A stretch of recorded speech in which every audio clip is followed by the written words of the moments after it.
Wellman TV. Bobby Aguilar. Kabanata 301. Ang mga salita ni Reginald ay hindi naging sanhi ng labis na pagkabigla kay Evelyn. Napatikip na lang siya ng bibig at tumawa, "Mahal kong Reginald, nagkakamali ka. Ang isang tulad ko ay hindi madaling magagalaw. Sa tingin ko ay may pakinabang pa rin si Bobby Aguilar." "Hey!" Ngumisi si Reginald. "Evelyn, hayaan mong sabihin ko sa iyo. Masama lang na pinaluhod ako ni Bobby Aguilar sa publiko, pero dahil sa kanya, muntik nang masira ang pamilya ko." Sabi ni Reginald habang nagngangalit ang mga ngipin. Medyo nagulat si Evelyn at nagtanong, "Ano ang ibig mong sabihin?" Malamig na sabi ni Reginald, "Halos sirain ako ng pamilya Hernandez ng Capital City. Kung hindi dahil sa pagsusumikap ng aking ama na maayos ang mga bagay-bagay, isa na akong bangkay. Sa tingin mo ba madali kong pakakawalan ng batang ito?" Malamig na tiningnan ni Reginald si Evelyn. Napatulala si Evelyn, halatang naguguluhan. Noong panahong iyon, nagpadala ang pamilya Hernandez ng mga tao para patayin ang lahat ng pumasok sa Divine Medicine Space. Pero si Evelyn lang ang nakatakas. Halos hindi nakaligtas si Reginald, ngunit dahil walang kapangyarihan laban sa pamilya Hernandez, masisisi lang niya si Bobby Aguilar sa kanyang mga problema. Sa kabilang banda, walang pakialam si Bobby Aguilar kay Reginald. Umaasa pa nga siya na magdudulot ng gulo si Reginald para magamit niya ang Heaven Swallowing skill para maabsorb siya. Fair na. Kinuha ni Bobby Aguilar si Edward Green at nagsimulang maglibot sa Herbs Convention. Sa loob lamang ng isang oras, ilang daang taong gulang na mga halamang gamot ang nasa kamay ni Bobby. Hindi niya akalain na napakadaling makakuha ng 100 taong gulang na halamang gamot sa Herbs Convention. Maging ang Peach Blossom City ay may napakatakot na mapagkukunan, lalo na ang Capital City. Nadama ni Bobby Aguilar ang matinding krisis sa kanyang puso. Kung ikukumpara sa mga mapagkukunan ni Dexter Blair, talagang napakahirap ni Bobby Aguilar. Ang pinakamalaking pagkakaiba sa pagitan ng malalaking lungsod at maliliit na lungsod ay ang agwat sa mga mapagkukunan. Ito rin ang dahilan kung bakit hindi mabilang na mga tao ang desperado na manirahan sa malalaking lungsod. "Kailangan kong humanap ng paraan para maisara ang pagitan namin ni Dexter Blair sa lalong madaling panahon," naisip ni Bobby sa sarili. Inilagay niya ang lahat ng mga halamang gamot sa Special Magic Artifact at nagpatuloy sa paghahanap ng mga halamang gamot kasama si Edward Green. Ang Herbs Convention ay sumasakop sa isang malawak na lugar, at halos ang buong nayon ay inilaan para dito. Ngunit pagkatapos ng mahabang panahon na paglalakad, ang dalawa ay walang nakitang mga alchemist mula sa Divine Alchemist Pavilion. "Ginoo Aguilar, mukhang buhay na buhay doon." Sa sandaling iyon, itinuro ni Edward Green ang isang stall sa hindi kalayuan. Sa pagsunod sa kanyang direksyon, nakita ni Bobby na maraming ang tao ang nagkukumpulan sa paligid ng stall. "Tara na at tingnan natin." Inakay ni Bobby si Edward Green patungo sa stall. Inilabas ni Bobby ang kanyang banal na pakiramdam at naramdaman ang mga taong kalahok sa Herbs Convention. Hindi nagtagal, nakita niya ang ilang makapangyarihang puwersa sa pinangyarihan. Mayroong kahit 12-dosenang mga Grandmaster lamang. Ang gayong nakakatakot na kapangyarihan ay hindi maihahambing sa Chozel. "Ginoo Aguilar, tingnan mo." Itinuro ni Edward Green ang isang piraso ng parang gauze na damit sa stall. Ang damit na ito ay kumikinang sa gininto ang kulay at napakanipis. Bukod dito, mayroong isang kakaibang enerhiya na pumipintig dito. "Ano ito?" tanong ni Bobby. Sinulyapan ng may-ari ng stall si Bobby pagkatapos ay sinabi, "Ito ang tinatawag na Best Thin Armor. Ang pagsusuot nito ay parang may dagdag na layer ng armor." Nang marinig iyon ay agad na nagliwanag ang mga mata ni Bobby. Isang dagdag na layer ng armor. Para kay Bobby, ang pinakamalakas niyang punto ay ang kanyang pisikal na lakas. Kung ay dadagdag niya ang Best Thin Armor na ito sa kanyang katawan, ano kaya ang magiging physical capabilities niya? "Maaari ko bang tingnang mabuti itong Best Thin Armor?" Magalang na tanong ni Bobby. Ngumisi ang may-ari ng stall, "Sige, maaari mo pa itong subukan gamit ang kutsilyo." Kinuha ni Bobby ang Best Thin Armor nang walang pag-aalinlangan. Pagkatapos ay naglabas siya ng isang bronze sword mula sa kanyang special magic artifact, na-activate ang kanyang inner strength, at naglaslas patungo sa armor. Gayunpaman, ang matalas na tansong espada ay hindi man lang nag-iwan ng gasgas. Higit sa lahat, pagkatapos mapasailalim sa puwersa, ang best thin armor ay agad na magiging napakahirap. Magandang bagay, magagandang bagay. Hindi napigilan ni Bobby Aguilar na matuwa. Magkano ang presyo nitong best thin armor? Mabilis na tanong ni Bobby Aguilar. Sinulyapan ng may-ari ng stall si Bobby at sinabing, ipakita mo sa akin kung ano ang nasa kamay mo. Saglit na nag-isip si Bobby, kumuha ng foundation establishment peel mula sa kanyang dibdib, at sinabing, ang peel na ito ay tinatawag na foundation establishment peel, na maaaring magpataas ng level ng isang tao sa master realm ng isang tier. Hindi ko alam kung mahuli ka ba nito. Pagkasabi pa lang niya nito ay napatingin agad ang lahat sa paligid sa foundation establishment peel na nasa kamay ni Bobby. Sinulyapan ng may-ari ng stall ang peel at munition, itaas ang isang antas sa master realm. Sino ang mag-aalaga ng ganoong tableta? Totoo. Napakamot sa baba si Bobby. Ang inner strength masters ay halos hindi nagkakahalaga ng pagbanggit sa kanila.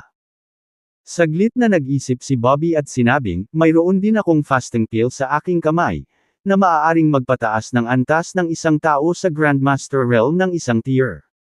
Itaas ang isang antas sa Grandmaster Realm. Pagkarinig nito, lahat ng tao sa paligid ay biglang tuwang-tuwa kay Bobby. Binata, mayroon ka ba talagang fasting peel? Kung talagang mayroon ka nito, handa akong magbayad ng mataas na presyo para dito. Maaari kong ipagpalit ito ng 100 taong panggamot na materyal. Nang makita ang nasa sabik na mga tao, bahagyang tumango si Bobby at sinabing, mayroon akong fasting peel, ngunit natatakot ako na hindi ko ito mailabas sa ngayon. Nagsisinungaling ka ba sa amin? May tumabi sa kanya. Sinisikap mong makakuha ng isang bagay para sa wala. Itinuring mo kaming lahat para tanga. Tama, anong kalokohan ang nagtataas ng isang level? Puro kalokohan. Hindi naman nagalit si Bobby sa inasta ng lahat. Tumingin siya sa may-ari ng stall at sinabing, kung hindi ka naniniwala sa akin, maaari mong ilagay ito. Armor muna sa ngayon. Sa 3 araw, dadalhin ko ang fasting peel para palitan. Medyo nag-alinlangan ang may-ari ng stall. Nag-isip siya sandali at sinabing, sige, pero kailangan mong dalhan ako ng 10 fasting peels. 10. Bahagyang nagsalubong ang mga kilay ni Bobby. Ang presyong ito ay medyo lampas sa inaasahan ni Bobby. Mabuti. 10 na. Tumango si Bobby at sinabing. Nang marinig ito, itatabi na ng may-ari ng stall ang armor. Maghintay ka. Sa sandaling ito, isang binata ang lumakad mula sa hindi kalayuan. Kinuha niya ang armor at tiningnan ito saglit, pagkatapos ay sinabi, interesado din ako sa armor na ito. Bakit hindi mo ito ibenta sa akin? Hoy, una naming nakita itong armor. Malungkot na sigaw ni Edward Green. Ikinaway ni Bobby ang kanyang kamay para pigilan siya, kung sino ang mag-aalok ng higit pa ay makakakuha nito, walang masasabi tungkol dyan. Bahagyang tumango ang binata at saka tumingin sa may-ari ng stall. Sabi ng may-ari ng stall, basta nag-aalok ka ng mas mataas na presyo, magiging iyo ang armor na ito. Bahagyang ngumiti ang binata at sinabing, maaari kong palitan ito ng recovery peel. Recovery peel. Kumunot ang noo ng may-ari ng stall. Alam niya ang tungkol sa recovery peel. Ito ay sinabi upang mabilis na ibalik ang inner strength sa isang maikling panahon, at ito ay isang mahirap na item. Pero kumpara sa fasting peel, parang hindi gaanong nakakatukso. Nang makita ang pag-aalinlangan ng may-ari ng stall, mahinang ngumiti ang binata at sinabing, I can take out the recovery peel on the spot. Kung ikukumpara sa pangako ng Ginoong ito pagkaraan ng 3 araw, naniniwala akong dapat kang gumawa ng tamang pagpili. Agad namang kumunat ang noo ng may-ari ng stall. Sinulyapan niya si Bobby at sinabing, kung mabibigyan mo ako ng fasting peel ngayon, sa iyo na ang armor na ito. Pero kung hindi mo kaya, natatakot akong ibenta ko lang itong armor sa Ginoong ito. Bahagyang nagbago ang mukha ni Bobby, at nag-isip siya sandali. Paano ito? Maghintay ka sa akin ng 1 oras, at mabibigyan kita ng isang fasting pill sa ngayon. Maghintay ka ng 1 oras. Mukhang nataranta ang may-ari ng stall. Bahagyang ngumiti si Bobby, aayusin ko ang fasting pill para sa iyo dito at ngayon. Nang marinig ito, agad na namangha ang lahat. Pinipino ang mga tabletas sa lugar. Posible kayang talagang magpino ng mga tabletas ang binatang ito. Ngumuso ang binata, "Sir, parang ang laki ng kausap mo ah." Pinipino ang mga tabletas sa lugar. Sinong maniniwala dyan? Bahagyang ngumiti si Bobby, maniwala ka man o hindi, magiging malinaw ang katotohanan sa loob ng 1 oras. Huminga ng mahina ang binata at biglang naglabas ng isang token sa kanyang bulsa, at sinabing, "Isa akong alchemist mula sa Divine Alchemist Pavilion. May-ari ng stall, ikaw ang baalang magdesisyon." Kabanata 302. Isang parmasyutiko mula sa Divine Alchemist Pavilion. Sa sandaling nabunyag ang pagkakakilanlan na ito, agad na nagbago ang mga opinyon ng mga tao sa eksena. Halos lahat ay napatingin sa binata na gulat na gulat. Kaya ikaw ay isang parmasyutiko mula sa Divine Alchemist Pavilion, ikinararangal kung makilala ka. Ako si Beck Miller mula sa pamilyang Miller, ikinararangal na makilala ka. Ang kanilang saloobin ay sapat na upang ipakita ang katayuan ng Divine Alchemist Pavilion sa kanilang mga puso. Tumingin ang parmasyutiko sa may-ari ng stall at nagtanong, "Nakapagpasya ka na ba?" Tumayo ang may-ari ng stall at magalang na sinabi, "Humihingi ako ng paumanhin sa hindi ko pagkilala sa isang pharmacist na tulad mo. Hindi mahalaga." Kumpiyansa na ikinaway ng pharmacist ang kanyang kamay. Uminom siya ng 10 recovery pills at sinabing, "Ang pinakamagandang thin armor na ito ay dapat na sa akin ngayon, hindi ba?" Ngumiti ang may-ari ng stall, "Syempre, dahil pharmacist ka, mas nagtitiwala ako sa iyo. Maghintay ka." Sa pagkakataong ito, biglang pinigilan ni Bobby Aguilar ang dalawa. Naguguluhang tumingin kay Bobby Aguilar ang may-ari ng stall, "Sir, may kailangan pa po ba kayo? Kahit na mayroon kang fasting pill, mas gugustuhin kong makipagtulungan sa Divine Alchemist Pavilion. Narinig mo ba yun, sir? Ang pinakamagandang thin armor ay pag-aari ko na ngayon." Ngumisi ang pharmacist. Mataimtim na sinabi ni Bobby Aguilar, "Paano kung handa akong ipagpalit ang isang breakthrough pill?" Isang breakthrough pill. Medyo nagdududa ang may-ari ng stall, habang ang pharmacist sa tabi niya ay nabigla. Malinaw na narinig ng parmasyutiko na ito ang breakthrough pill. Tumango si Bobby Aguilar, "Maaaring gamitin ang breakthrough pill para masira ang Grandmaster Realm." Nang marinig ito, ang lahat ay nagpahayag ng gulat na mga ekspresyon. "Sir, seryoso po ba kayo? May breakthrough pill ka ba talaga? Kung gayon, handa akong magbayad ng mataas na halaga para dito." Hindi sila pinansin ni Bobby Aguilar at tumingin sa may-ari ng stall. Ang may-ari ng stall ay tila medyo sumalungat. Habang ang parmasyutiko ng Divine Alchemist Pavilion ay nasa isang marangal na katayuan, ang pang-akit ng isang breakthrough pill ay napakahusay. 2 tabletas. Itinaas ni Bobby Aguilar ang 2 daliri. Ang may-ari ng stall ay nag-alinlangan sandali, pagkatapos ay sabik na nagtanong, "Talaga? Talaga?" Tumango si Bobby Aguilar. "Hehe, huwag kang makinig sa kalokohan niya." Sa sandaling ito, ang parmasyutiko ay nanunuya. Habang ang breakthrough pill ay hindi eksaktong isang banal na tableta, ito ay isa pa rin sa pinakamataas na grado. "Kahit kailan ay hindi ko ito inari, hayaan mo na siya." Ngumuso ang pharmacist. Nagsalubong ang kilay ng may-ari ng stall sa narinig. Nagpatuloy ang parmasyutiko, "Hayaan mong sabihin ko sa iyo ito, kahit na sa ating Divine Alchemist Pavilion, hindi marami ang makakapagpino ng isang breakthrough pill, pabayaan siya. Kahit na ang isang parmasyutiko ay hindi maaaring pinuhin ang isa. Kung gayon ang bata ay tiyak na nagsisinungaling. Talagang ginagawa niya ang lahat para makuha ang best thin armor." Sinulyapan ni Bobby Aguilar ang parmasyutiko at sinabing, "Dahil hindi mo mapino ay hindi nangangahulugang hindi ko na kaya."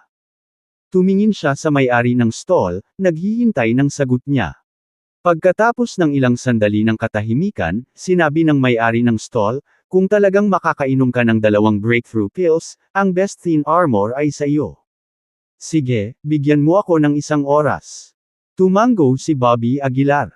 Ngumisi ang parmasyutiko, talaga bang magsasanay ka ng alchemy on the spot? Ano ang gagamitin mo para pinuhin ito? Isang lighter. Nang marinig ito, nagtawanan ang mga tao. Hindi pinansin ni Bobby Aguilar ang panunuyan ng parmasyutiko at pasimpleng iniunat ang palad. Isang tipak ng blue spiritual fire ang biglang sumayaw sa kanyang palad. Nang makita ang espiritual na apoy na ito, kapansin-pansing nagbago ang mukha ng parmasyutiko. Asul na espiritual na apoy.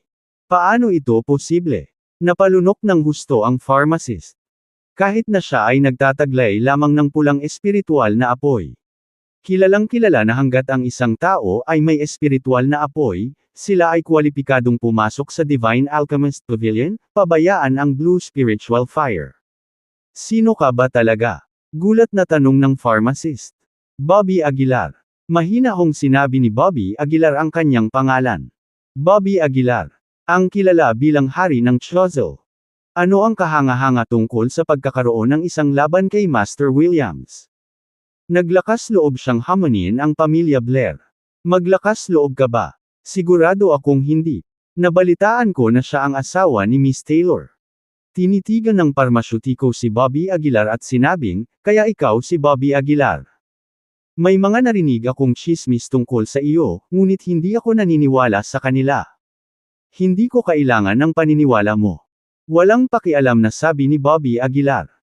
Pagkatapos, kinuha ni Bobby Aguilar ang mga ordinaryong kagamitan sa pagluluto mula sa kanyang special magic artifact at sinimulang linisin ang breakthrough pill sa mismong lugar. Mahaba ang proseso, ngunit walang gustong umalis. Nakatitig silang lahat kay Bobby Aguilar, na parang naghihintay ng resulta. Sa paglipas ng oras minuto-minuto, ang tableta sa mga kagamitan sa pagluluto ay unti-unting nahuhubog. Bitik. Sa malutong na tunog, ang mga kagamitan sa pagluluto ay hindi na nakayanan ng napakalaking puwersa at nabasag. Hahaha. Hindi napigilan ng pharmacist ang mapatawa. Kung walang maayos na kagamitan, ano ang iyong gagamitin sa pagpino ng mga tabletas? Ito ang unang pagkakataon na narinig kong may gumagamit ng mga kagamitan sa pagluluto para sa alchemy. Napaka-amateur mo. Ngumisi ang pharmacist. Hindi umimik si Bobby Aguilar, paimpol niyang itinaas ang kanyang palad, at lumitaw ang isang gintong glow. Sunod-sunod na itinapon ang apoy sa kanyang palad. Ang mga agos ng berdeng likidong gamot ay muling napino sa palad ni Bobby Aguilar. Ano? Ginagawa niyang lalagyan ang palad niya. Ito ay masyadong hindi kapanipaniwala. Pati ang pharmacist ay napatulala. Hindi pa niya nakita ang ganitong uri ng pamamaraan. Bagamat may kontrol si Bobby Aguilar sa espiritual na apoy, nang umalis ang apoy sa kanyang katawan at bumalik sa kanyang palad, naramdaman pa rin niya ang nagngangalit na kapangyarihan ng espiritual na apoy. Hindi nagtagal, nabasag ang gintong liwanag na nakapalibot sa kamay ni Bobby Aguilar, at ang espiritual na apoy ay lumapit sa kanyang laman. Sakit. Sa sandaling nahawakan ng espiritual na apoy ang palad ni Bobby Aguilar, nagsimulang tumaas ang makapal na usok. Ang matinding sakit ay hindi kayang panuurin. Likas na nararamdaman ni Bobby Aguilar ang sakit na nagmumula sa kanyang palad, ngunit sa nagngangalit na mga ngipin, hindi niya naisip na sumuko. This time, pati ang may-ari ng stall ay naantig. Gaano kadesperado itong si Bobby Aguilar? Boss! Sa wakas, makalipas ang 1 oras, may kumislap na liwanag sa palad ni Bobby Aguilar. Nabuo ang breakthrough pill. Kabanata 303. Isang breakthrough pill ang tahimik na nakahiga sa palad ni Bobby Aguilar. Ang isa sa mga kamay ni Bobby ay nasunog na itim at talagang nakakatakot. Ito ang breakthrough pill. Napasulyap ang karamihan sa tableta sa kamay ni Bobby, bahagyang naguguluhan. Tumango si Bobby at iniabot ang tableta sa maliit na may-ari ng stall. Ininom ng may-ari ng stall ang breakthrough pill na may kakaibang ekspresyon sa kanyang mukha. Hindi pa siya nakakita ng breakthrough pill noon at walang ideya kung genuine o peke ang pill. Apothecary, totoo ba itong breakthrough pill? Tiningnan ng may-ari ng stall ang alchemist mula sa Divine Alchemist Pavilion.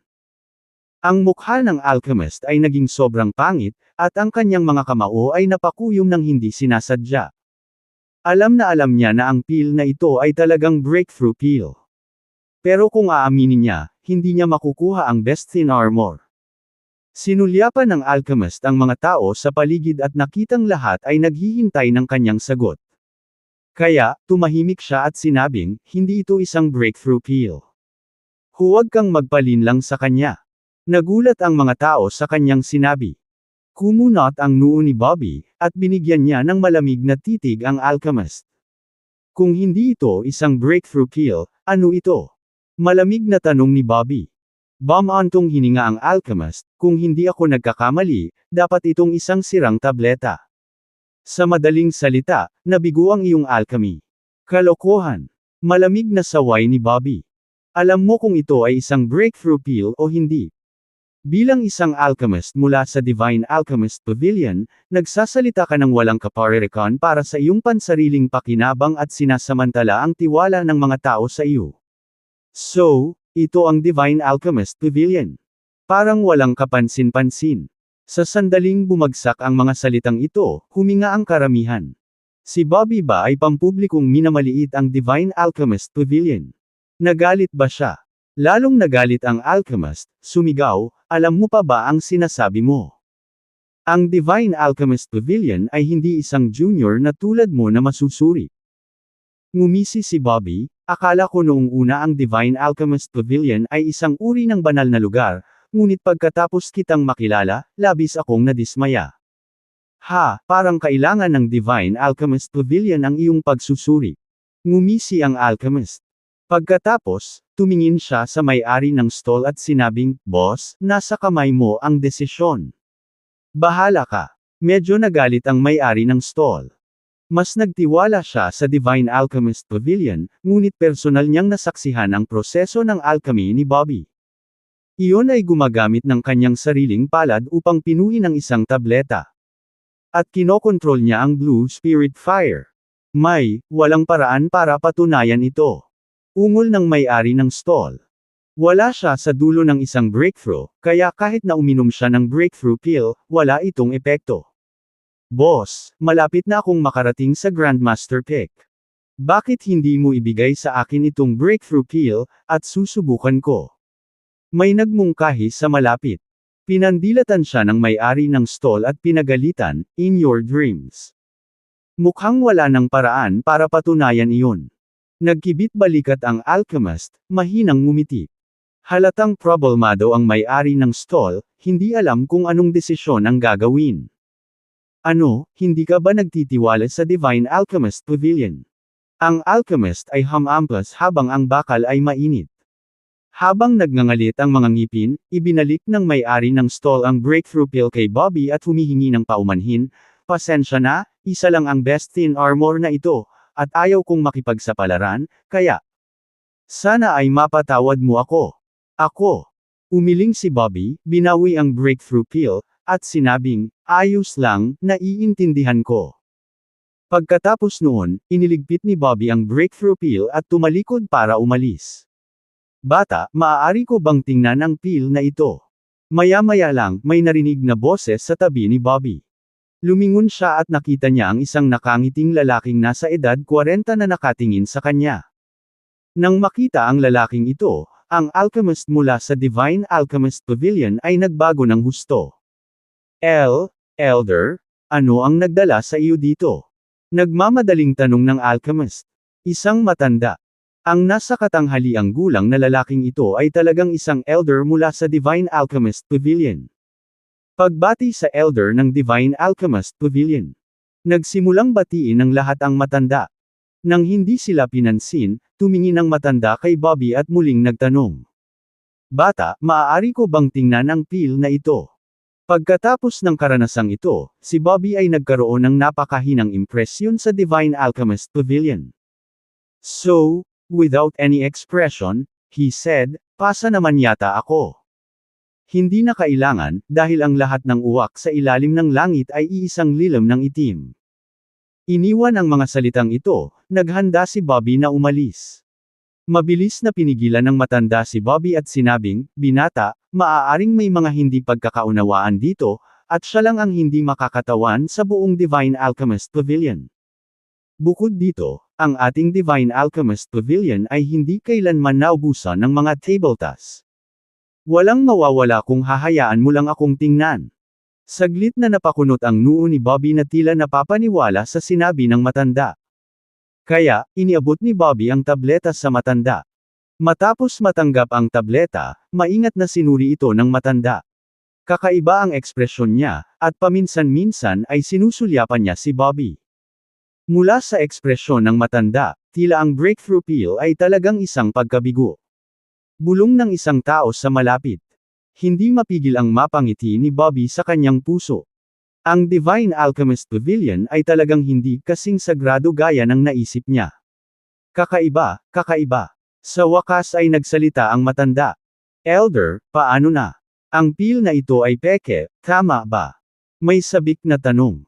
Nanatiling tahimik ang matanda, hinihimas ang kanyang baba na nag-iisip. Naiinip na si Bobby at malamig na sinabing, "So akala mo rin peke, di ba?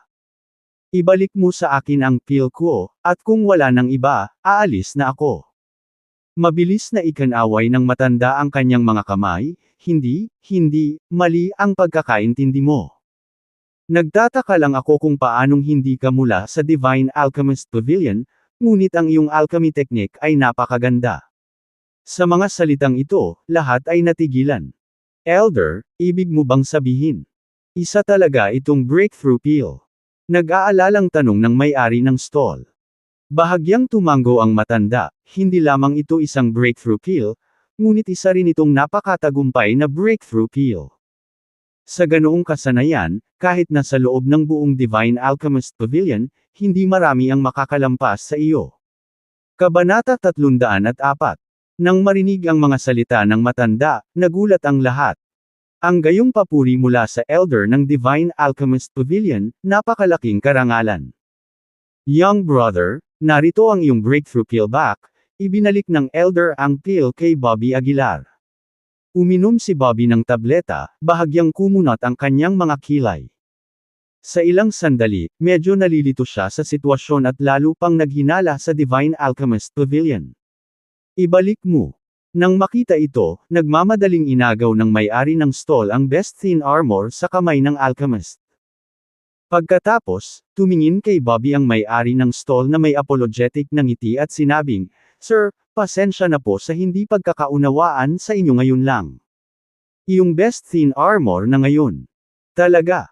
Agad na nagpakita ng kaunting saya si Bobby. Mabilis na tumango ang may-ari ng stall at sinabing, "Talaga? Sige, aayusin ko na ang natitirang dalawa para sa iyo," sabi ni Bobby. Agad na pinigilan ng may-ari ng stall si Bobby at umiling, "Sir, no need to hurry. Ang pagpino ng mga tabletas sa pamamagitan ng kamay ay masyadong malupit. Pagkatapos mong mapino ang mga ito, ibigay mo na lang sa akin." Nagpapasalamat na sumagot si Bobby, "Maraming salamat." Habang nag-uusap ang dalawa, malamig na ang tingin ng matanda sa alchemist. "Ito ay malinaw na isang breakthrough pill.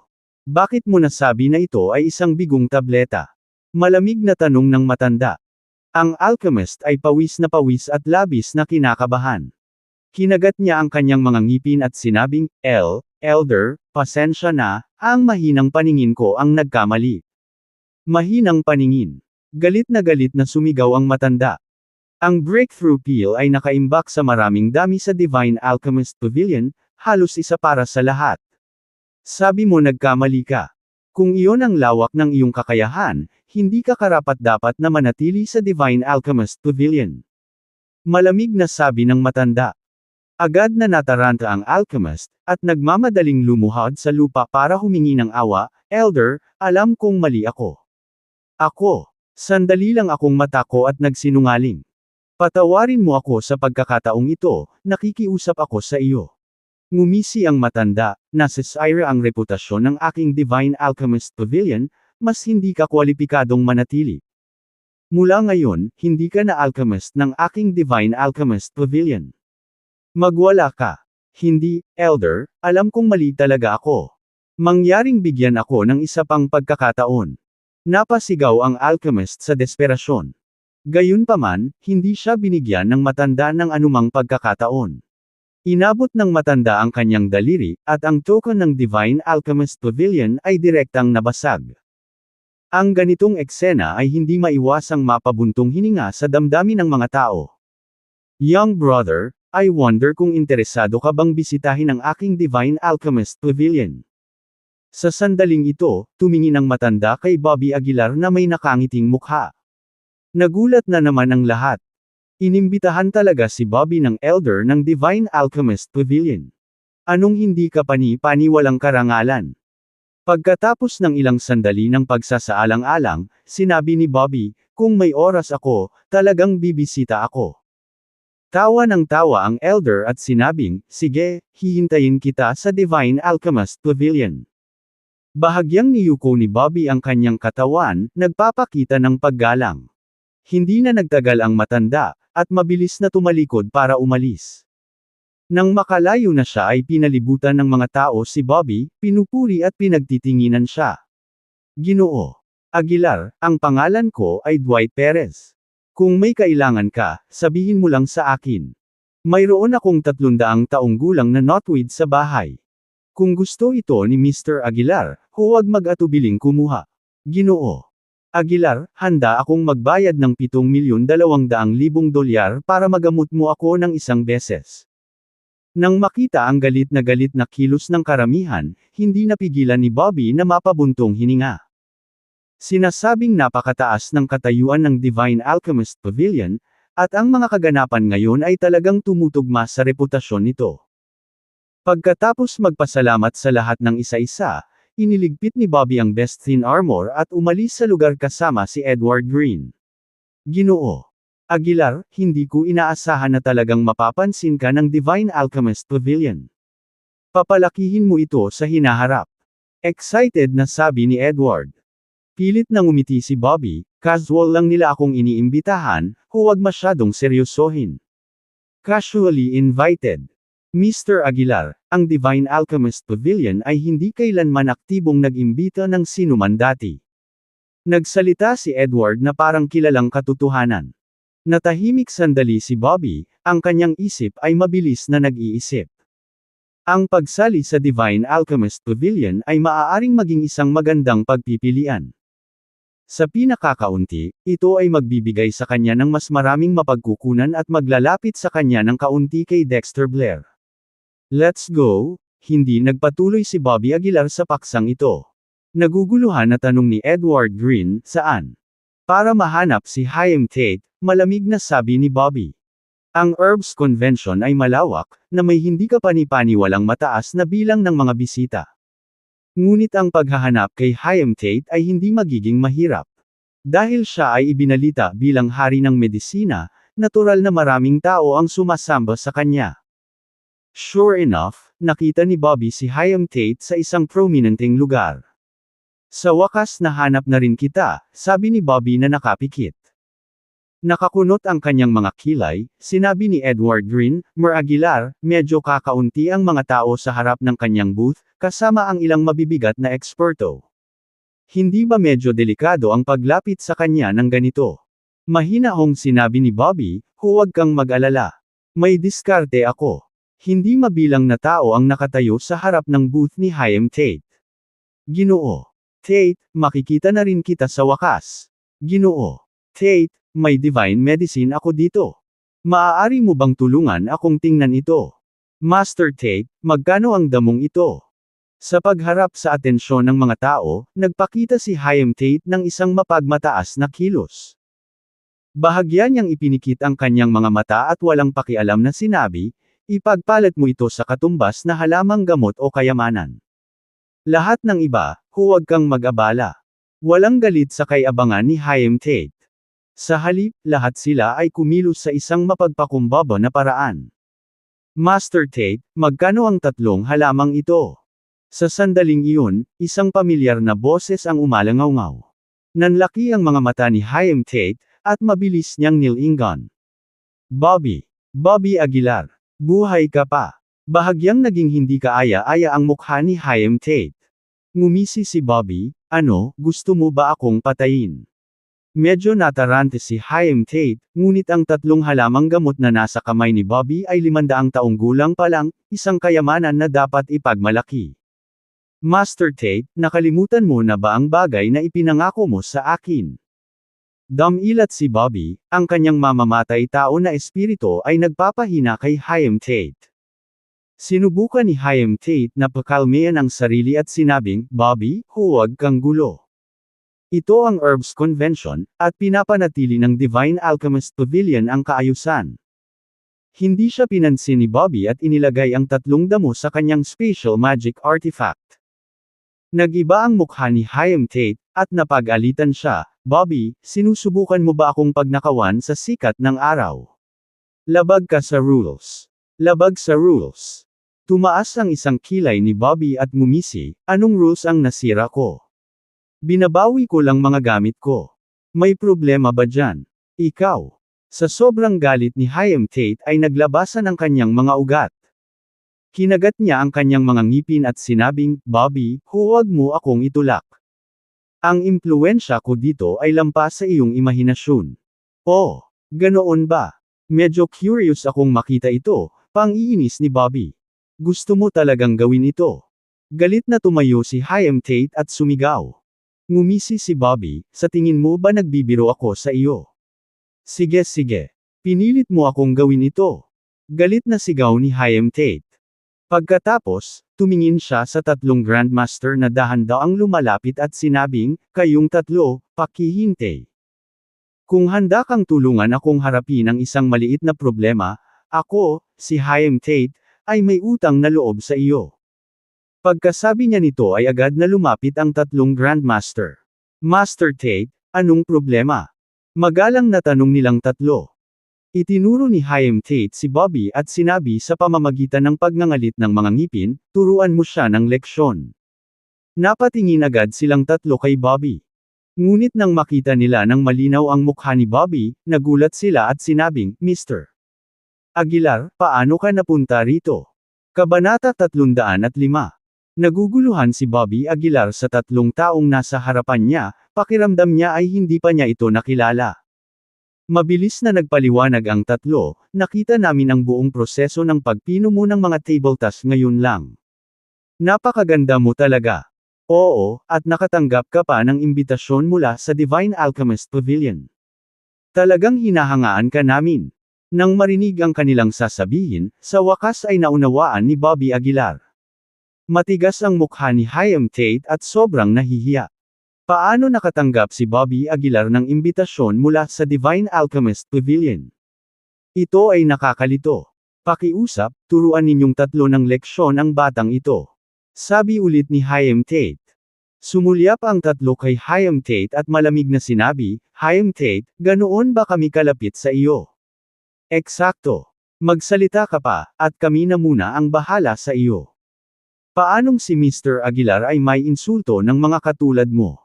Alam ng trio na ang isang alchemist mula sa Divine Alchemist Pavilion ay higit na mahalaga kaysa kay Haim Tate, isang karaniwang medicine king. Mr. Aguilar, humihingi kami ng paumanhin para sa abala. If you need any help, please feel free to ask. Magalang na sabi ng tatlo. Matapos iwan ang mga salitang iyon, sabay na umalis ang tatlo. Nginisya ni Bobby Aguilar si Haim Tate. Master Haim, mukhang hindi rin ganoon kaganda ang mga koneksyon mo, nginisya ni Bobby Aguilar. Hindi masabi ang pangit ng mukha ni Haim Tate. Kinagat niya ang kanyang mga ngipin at sinabing, Bobby Aguilar, nakainom ka na ng mga halamang gamot. Ano pa ba ang gusto mo? Kinuha. Ngumuso si Bobby Aguilar. Haim Tate, nilinaw ko sa iyo na sa loob ng 3 araw, ihahatid ito sa aking pintuan.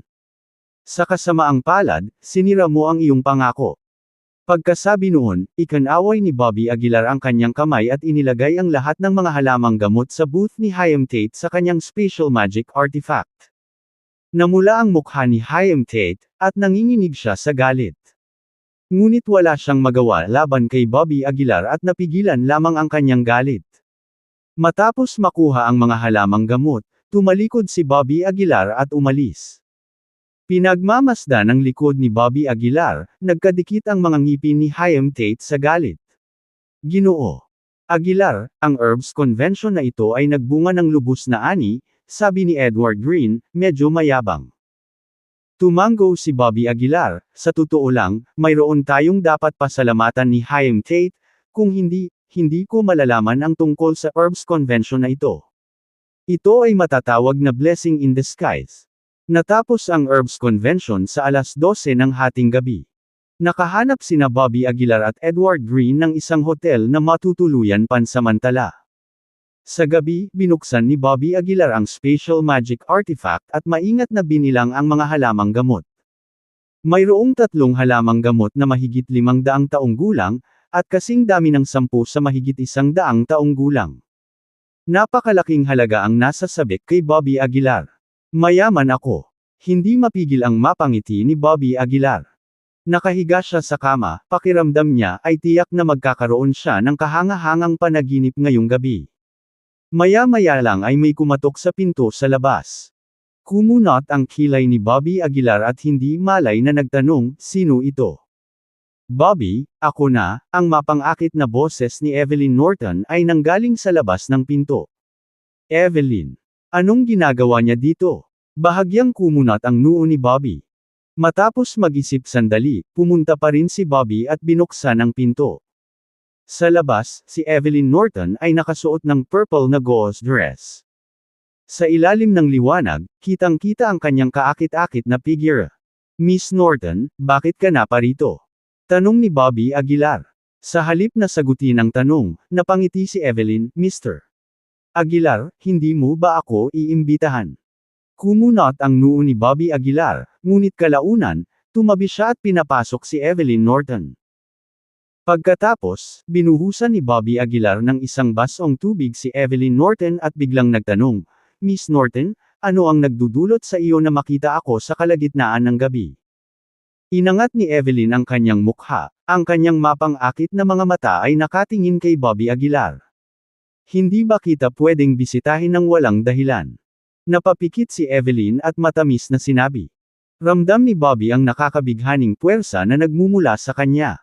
Habang nagsasalita siya, ang kapangyarihang direktang umatake sa kanyang isipan ay lalong lumakas. Miss Norton, hindi gumagana sa akin ang iyong alindog.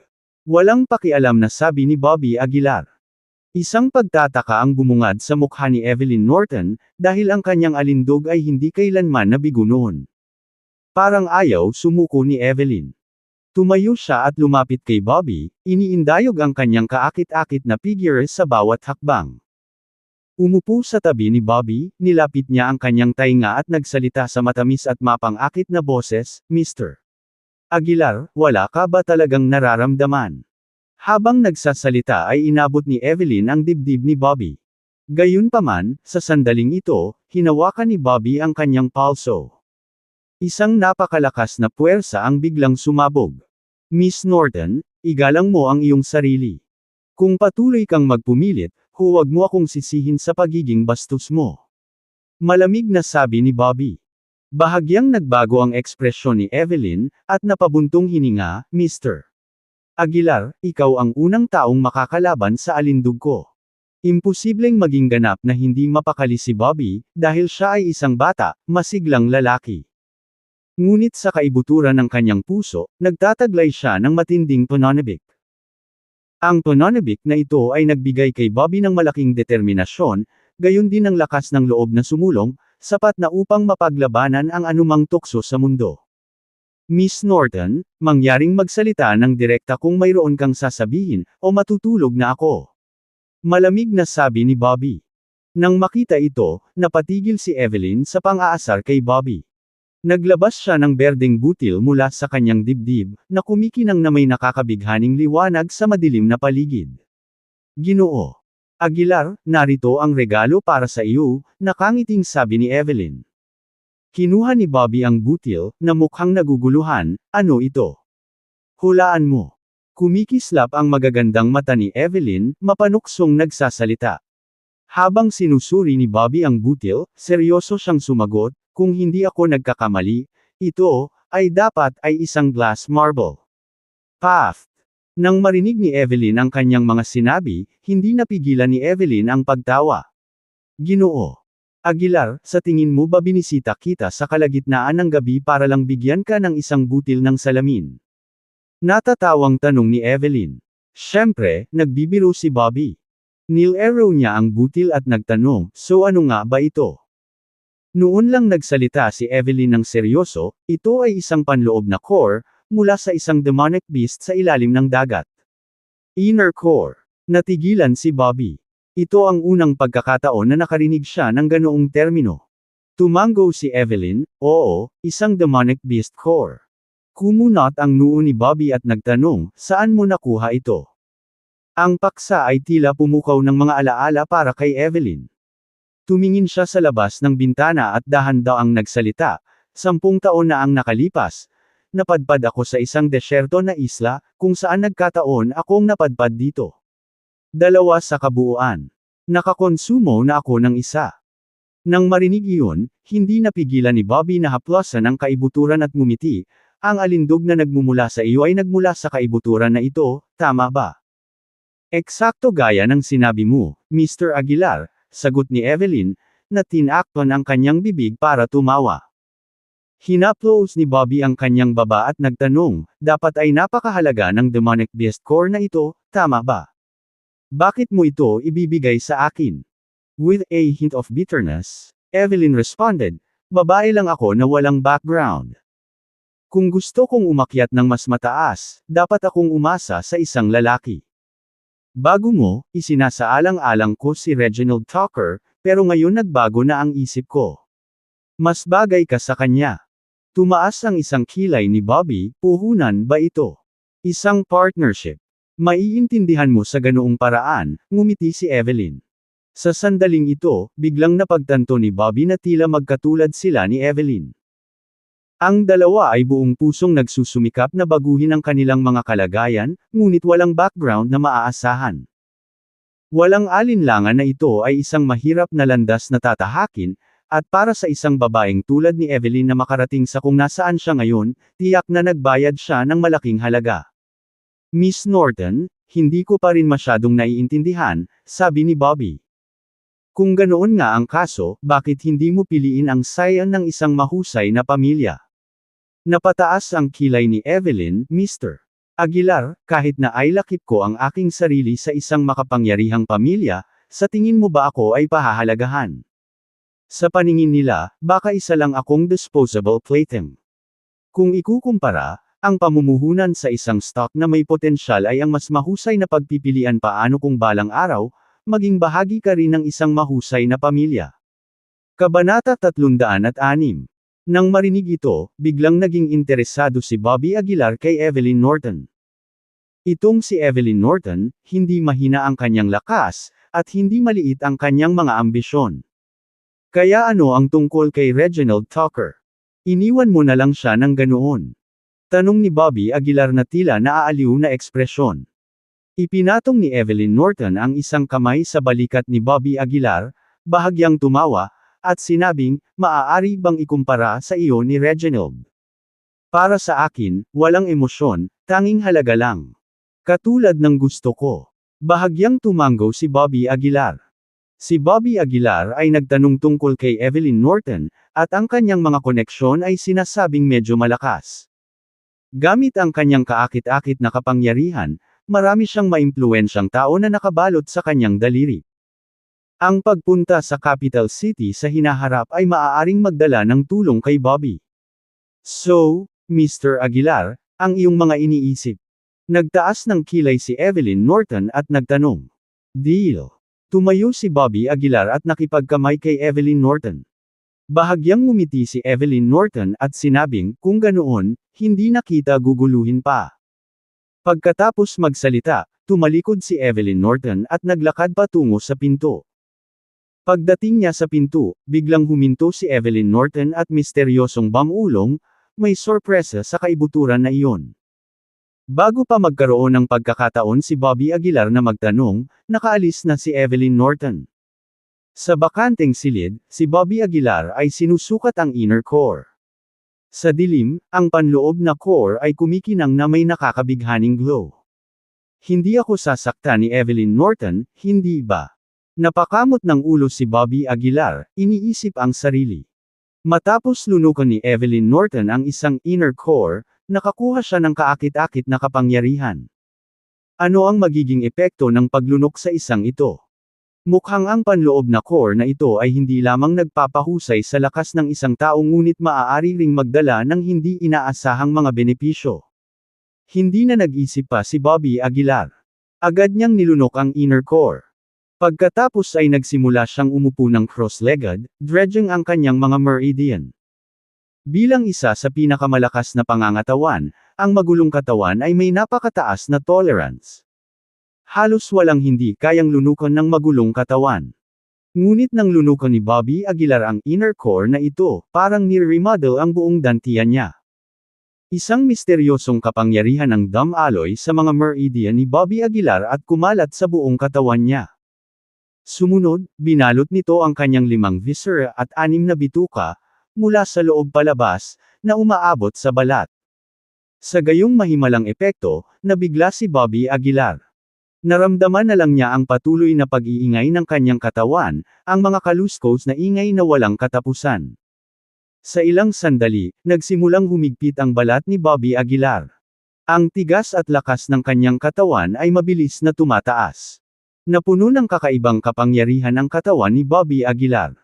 Makalipas ang mga 10 minuto, ang kakaibang pakiramdam sa wakas ay nagsimulang maglaho, at ang nakakatakot na chi sa loob ay sumabog. Ha! Nagsalubong ang mga kilay ni Bobby Aguilar nang maramdaman niyang maaaring makapasok siya sa ikalawang antas ng monastic stage. Gaya ng inaasahan, ang chi na ito ay masiglang tumatama sa bawat acupoint sa kanyang katawan. Makalipas ang 1 oras, isang nakakapreskong sensasyon ang kumalat sa buong katawan niya. Sa sandaling ito, ang lakas ni Bobby Aguilar ay umakyat sa ibang antas. Ang panloob na core na ito ay maaaring mapahusay ang aking katawan at lakas. Sa wakas ay naunawaan na ni Bobby Aguilar ang kahulugan ni Evelyn Norton. Ang panloob na core na ito ay talagang mas angkop para kay Bobby Aguilar. Sa mismong sandaling ito, ang hindi kapani-paniwalang matibay na katawan ni Bobby Aguilar ay umabot sa isang mas nakakatakot na estado. Sa katawan na ito at sa pinakamahusay na thin armor, natatakot akong walang sinumang mababa sa isang Grandmaster ng 5th rank ang makakasira sa akin. Hindi mapigilan ni Bobby Aguilar na matuwa. Ang mas mahalaga ay hindi lang na-remodel ng peel na ito ang kanyang balat kundi napabuti din ang kanyang 5 viscera at 6 na bituka. Ang panloob na core na ito ay talagang napakahusay. Bulong ni Bobby Aguilar sa sarili. Kunin ang iyong. Sa loob ng kanyang katawan, isang kakaibang kapangyarihan ang lumitaw, at ang kapangyarihang ito ay sumanib sa pangangatawan ni Bobby Aguilar. Sa lakas pa lang ng laman niya, baka makalaban niya si A. Grandmaster. Malapit na ang pagpunta sa capital city. Kinabukasan. Pagkagising, binalak ni Bobby Aguilar na kunin si Edward Green at umalis. Sa pagbabalik sa Choiseul, hindi napigilan ni Bobby Aguilar ang pakiramdam na may nakalimutan siyang mahalagang bagay. Ngunit sa kabila ng pagkasira ng kanyang utak, hindi maalala ni Bobby Aguilar kung ano iyon. Kalimutan mo na, hindi mahalaga. Bulong ni Bobby Aguilar, at pagkatapos ay sumandal sa eroplano at nakatulog. Choiseul Battle Zone. Sa isang malaking larangan ng pagsasanay, 12-dosenang matatapang na lalaki ang maayos na nakatayo doon. Pinili silang lahat ng Choiseul Battle Zone, na bumubuo ng isang pangkat ng mga espesyal na puwersa. Ang pangalan ng koponan ay ang Dragon Tiger Team, at malapit na silang lumahok sa kaganapan ng kompetisyon sa pagtatapos ng taon. Vincent, sabi mo kay Bobby Aguilar, bakit hindi pa siya nagpapakita? Nakakunot na noo ang tanong ng isang mukhang mabagsik na medyo may edad na. Sabi ni William Richardson, Commander Wood, huwag kang mag-alala, pupuntahan ko siya at madaliin ko siya. Pagkatapos sabihin iyon, pumunta si William Richardson sa gilid dala ang kanyang telepono at tinawagan si Bobby Aguilar. Ngunit sa kasamaang palad, naka-off ang telepono ni Bobby Aguilar. Nag-iwan ito kay William Richardson sa isang pagkawala. Sa kritikal na sandali na ito, nawala si Bobby Aguilar. Sinabi ni Commander Wood na may bahagyang panghihinayang, Vincent, hindi natuloy ang tawag. Pagkasabi nito, ikanaway niya ang kanyang kamay, at isang binata ang lumakad. Ito ang pinaka-ipinagmamalaki kong disipulo, ang pangalan niya ay Zane Avery. Hindi lamang siya isang Grandmaster, ngunit mayroon din siyang mahusay na karanasan sa pagsasanay. Pagkasabi nito, huminto sandali si Commander Wood, pagkatapos ay medyo ipinagmamalaking nagpatuloy, higit sa lahat, mayroon siyang set ng mga plano sa pagsasanay sa kanyang kamay. At ang planong ito ay nagmula kay Ignacio Burke. Nagulat si William Richardson at mabilis na nagtanong, totoo ba iyan? Siyempre, nakangiting sabi ni Commander Wood. Bagaman ito ay isang mahinang bersyon, dahil ito ay mula kay Commander Burke, ang mga epekto nito ay lampas pa rin sa imahinasyon. Nang marinig ito, hindi napigilan ni William Richardson na bahagyang sumimangot. Hindi may kakaila na napaka-tempting ng mahinang plano ni Ignacio Burke. Kung ito ay mas maaga, si William Richardson ay walang alinlangan na sumang-ayon ng walang pag-aalinlangan. Ngunit ngayon, sa isip ni William Richardson, naalala niya ang pangako ni Bobby Aguilar. Sinabi niya na gagawin niyang kampyon ang Choiseul Battle Zone ngayong taon. Sa mahinang plano ng pagsasanay ni Ignacio Burke, tiyak na hindi nila magagawang manalo sa unang pwesto, lalo na kung laging naruroon ang Capital City Battle Zone. Commander Wood, bakit hindi na tayo maghintay ng kaunti? Naniniwala akong tiyak na darating si Bobby Aguilar, mungkahi ni William Richardson na nakakunot ang noo. Nang marinig ito, hindi napigilan ni Commander Wood ang sumimangot at sinabing, kahit dumating siya, ano ang mahalaga? Sa palagay mo, malalampasan ba ng kanyang plano sa pagsasanay ang plano ng War God na si Ignacio Burke? Awkward na sumagot si William Richardson, pero sinabi ni Bobby Aguilar na ang Choiseul Battle Zone ang mauuna ngayong taon. Kabanata 307. Nang marinig ito, hindi napigilan ni Commander Wood ang maluwag na tawa. Vincent, alam mo ba ang sinasabi mo? Walang magawang umiling si Commander Wood at sinabing, ang Capital City Battle Zone ay palaging isang hindi maakyat na bundok, at ang mga target ng iba pang mga battle zone ay higit na naglalayong maging pangalawa. Ngayon sinasabi mo na nangako si Bobby Aguilar na mauna siya. Ano, mas magaling pa ba siya kay Ignacio Burke? Medyo awkward din ang pakiramdam ni William Richardson. Walang magawa niyang sinabi, nangako si Bobby Aguilar, at handa siyang parusahan kung babalikan niya ang kanyang salita. Siya ay walang iba kundi isang hanggal na walang kinatatakutan dahil wala siyang alam, sabi ni Commander Wood sabay nguso. Pagkatapos ay ikanaway niya ang kanyang kamay, at lumapit si Zane Avery. Saludo kay Officer Richardson. Sumaludo at sumigaw si Zane Avery. Sige, Zane Avery, mula ngayon, itinatalaga kita bilang team captain ng Dragon Tiger Team. May tiwala ka ba? Tanong ni Commander Wood. Sumigaw si Zane Avery, gantiyang makumplito ang misyon. Bahagyang ngumiti si Commander Wood at sinabi, dapat kang mangako. Nang hindi nag-iisip, sumigaw si Zane Avery, ipapasok ko ang Choiseul Battle Zone sa nangungunang tatlo. Mabuti. Kung hindi mo kaya, pananagutan kita. Sigaw ni Commander Wood. Oo. Pagkatapos, pumunta si Zane Avery sa Dragon Tiger Team. May gustong sabihin pa si William Richardson, ngunit naputol siya ni. Kumaway ng kamay ni Commander Wood. Oh well, bamantong hininga si William Richardson.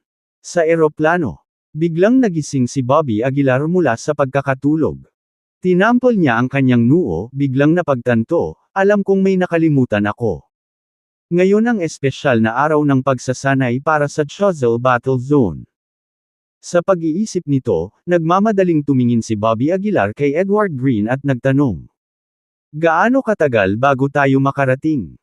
Kinakalkula ni Edward Green ang oras at sinabing, mga 1 oras o higit pa. Tumango si Bobby Aguilar. Sapat na ang 1 oras. Pagkatapos ay dahan-dahan niyang ipinikit ang kanyang mga mata, hinahanap sa kanyang isipan ang angkop na mga kasanayan sa paglilinang para sa espesyal na pagsasanay. Sa maikling panahon, ang pinakamabilis na paraan upang mapabuti ay sa pamamagitan ng pagdadalisay ng katawan. Kaya naman, mabilis na nakahanap si Bobby Aguilar ng isang body refining technique mula sa kanyang isipan. Ang pamamaraan na ito ay maaaring makabuluhang mapabuti ang pisikal na fitness sa napakaikling panahon, ngunit ito ay medyo masakit. Sa kabutihang palad, maaaring pinuhin ni Bobby Aguilar ang pill para makabawi dito. Dapat sapat na ang body refining technique, naisip ni Bobby Aguilar sa kanyang sarili.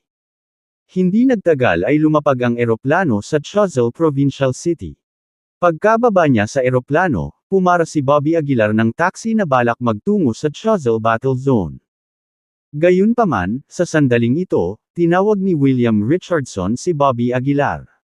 Bobby Aguilar, saan ka nagpunta? Hindi man lang kita mock contact sa telepono. Sa sandaling konektado ang tawag, hindi napigil ang magtanong ni William Richardson. Humingi ng tawad si Bobby Aguilar na may bahid ng pagkakasala. I'm sorry, Uncle William. May gagawin ako at lumabas saglit. Ngayon, pupunta ako sa Choiseul Battle Zone. Natahimik sandali si William Richardson at pagkatapos ay nagsabi, sige, punta ka muna sa bahay ko. Matapos iwanan ang mga salitang iyon, mabilis na ibinaba ni William Richardson ang tawag. Sinulyapan ni Bobby Aguilar ang oras, 12:00 na ng tanghali. Mukhang late na ako. Inilabas ni Bobby Aguilar ang kanyang dila at tahimik na sinabi. Ilang sandali pa, dumating sina Bobby Aguilar, at Edward Green, sa tahanan ni William Richardson.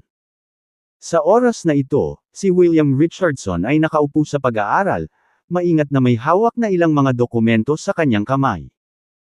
Itinulak ni Bobby Aguilar ang pinto at pumasok, nakangiting nagtanong, Tito William, anong game time mong tinitingnan? Nang makita si Bobby Aguilar, mabilis na tumayo si William Richardson.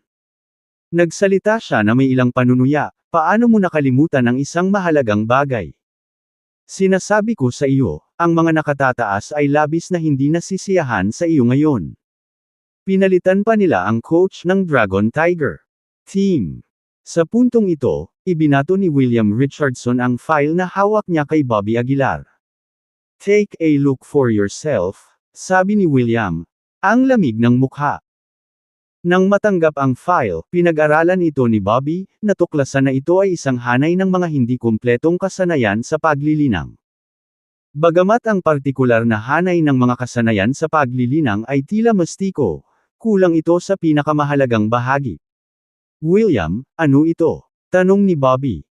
Napasimangot, tumugon si William, ito ang espesyal na pagsasanay ni Ignacio Burke, ngunit sa isang mahinang bersyon.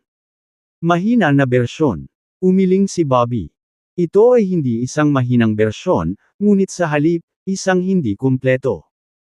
Kung magsasanay ka ayon sa mga cultivation skills na ito, hindi lang walang epekto, kundi magkakaroon din ng side effects, paliwanag ni Bobby. Nagulat si William Richardson. Sigurado ka ba? Nagmamadaling tanong niya. Siguradong sigurado. Kinumpirma ni Bobby. Nakasimangot, saglit na pinag-isipan ni William ang file sa kanyang mga kamay. Then he murmured, kung ganito talaga, we are in deep trouble. Sa pag-iisip na ito, hinawakan ni William ang braso ni Bobby at sinabing, tara na, kailangan nating magtungo sa Choiseul Battle Zone ngayon din. Kaya, sina Bobby at William, dagdagan o bawasan umalis sa kanilang mga tahanan, naglalayong magtungo sa Choiseul Battle Zone. Noon lang, si Claire Richardson, na nakasuot ng school bag, ay umuwi mula sa labas. The moment she saw Bobby, Claire threw her bag away and rushed over. Bobby, kailan ka pa nakarating dito? Saan ka ba nagpunta kanina, hindi ka na bumibisita? Reklamo ni Claire, nanlilisik si Bobby. Tumigil ka Claire. Masyadong abala ang kapatid mong si Bobby. Wala siyang oras makipaglaro sa'yo. Saway ni William sa sama ng loob. Bulong-bulungan, sinabi ni Claire, so, may oras ba siya ngayon? Bobby, pwede mo ba akong turuan? Gusto ko ring matuto ng martial arts. With a bitter smile, Bobby replied, wala akong oras ngayon. Pupunta ako at hahanapin ka kapag natapos ko na ang aking trabaho. Sige. Hindi mangyayari yan. Sino ang nakakaalam kung kailan ka matatapos? Laging nangangako ng mali, tutol ni Claire habang hinihila ang braso ni Bobby. Ahem, paano kung tuturuan kita? Ano sa tingin mo? Nagboluntaryo si Edward Green nang hindi inaasahan. Nang hindi man lang sumulyap kay Edward, sumagot si Claire, ikaw. Gamit ang iyong half-baked skills. Kalimutan mo na. At saka, mukha kang makulit. Nagulat, namula ang mukha ni Edward, bumubulong, napakagwapo ko, nasaan ang kakulaitan? Sige, kailangan na nating umalis agad. Edward, manatili ka rito at samahan si Claire. Hinayla ni William si Bobby, naglakad patungo sa sasakyan. Hindi nagtagal, nakarating na sila sa Choiseul Battle Zone. Dumiretso sila sa opisina ni Commander Wood. Sa opisina, si Commander Wood ay nakatayo sa tabi ng bintana, nakatingin sa lugar ng pagsasanay sa labas. Commander Wood. Nagmamadaling pumasok si William kasama si Bobby. Vincent. Anong ginagawa mo dito? Humigop ng tsaa si Commander Wood. Pagkatapos ay itinuro niya ang lugar ng pagsasanay sa labas, at sinabing, tingnan mo, ang mga miyembro ng Dragon Tiger Team ay punong-puno ng sigla. Ang espesyal na plano sa pagsasanay ni Zane Avery ay partikular na kamangha-mangha. Natahimik si William saglit, hindi sigurado kung ano ang isasagot. Ito ay talagang kamangha-mangha, hindi para sa pagiging epektibo nito, ngunit para sa pagpapataas ng pisikal na pasanin sa katawan, mahinahong pagsingit ni Bobby. Kung magpapatuloy ito, ang mga pisikal na tungkulin ng mga miyembro ng Dragon Tiger Team ay lubhang bababa. Nang marinig ang paliwanag ni Bobby, namula ang mukha ni Commander Wood. Inilipat niya ang hindi nasisiyahang tingin kay Bobby. Sino ka? Tanong ni Commander Wood, malamig ang mukha. Bahagyang yumuko si Bobby at nagpakilala, Bobby Aguilar ang pangalan ko. Nagkaroon ako ng karangalan na makilala si Commander Wood. Ikaw si Bobby Aguilar. Ang tinaguriang King of Choiseul. Kay Commander Wood.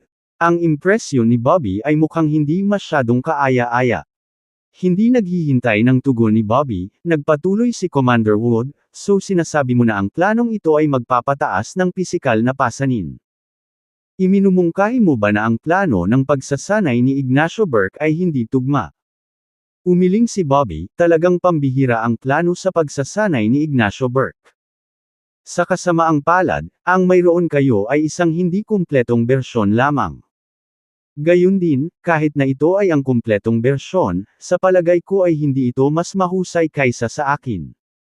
Kabanata 308. Medyo mayabang ang mga sinabi ni Bobby Aguilar na lalong ikinalungkot ni Commander Wood. Sinasabi mo bang mas malakas ka kaysa kay Ignacio Burke? Tanong ni Commander Wood na tila nanunuya. Umiling si Bobby Aguilar, likas na hindi ako katugma kay Commander Burke, ngunit pagdating sa mga single training na programa, ang sa akin ay maaaring mas mahusay.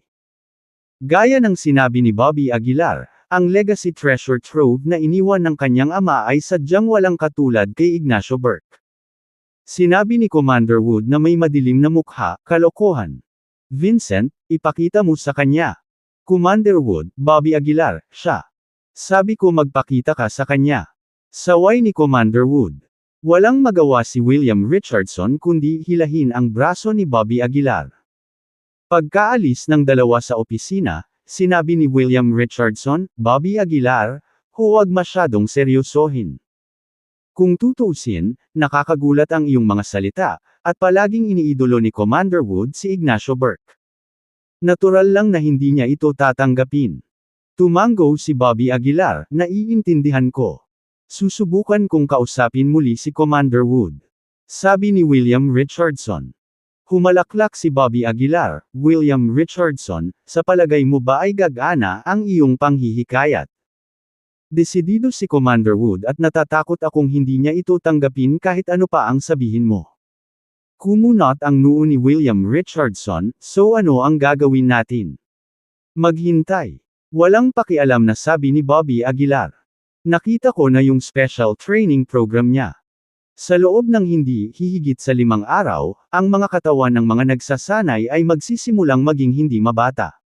Sa oras na iyon, ipapakita ko ang sarili kong plano. Bagamat ito ang nangyari, medyo nag-aalala pa rin si William Richardson. Paano kung sa tingin ni Commander Wood na ang hindi makayanan ng mga trainee ay normal?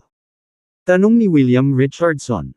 Ngumiti si Bobby Aguilar, kapag sinabi kong hindi nila kayang tiisin, ibig sabihin, naabot na ng kanilang katawan ang kanilang limitasyon at hindi na maaaring magpatuloy. Biglang napagtanto ni William Richardson, Bobby Aguilar, wala na tayong maraming oras. Hindi ba medyo sayang ang 5 araw? Ikinalat ni Bobby Aguilar ang kanyang mga kamay. William Richardson, mayroon ka bang mas magandang solusyon? Hindi. Umiling si William Richardson. Kung gayon ay mayroon ka na. Tumawa si Bobby Aguilar. Nang makita ito, walang nagawa si William Richardson kundi sundin ang plano ni Bobby.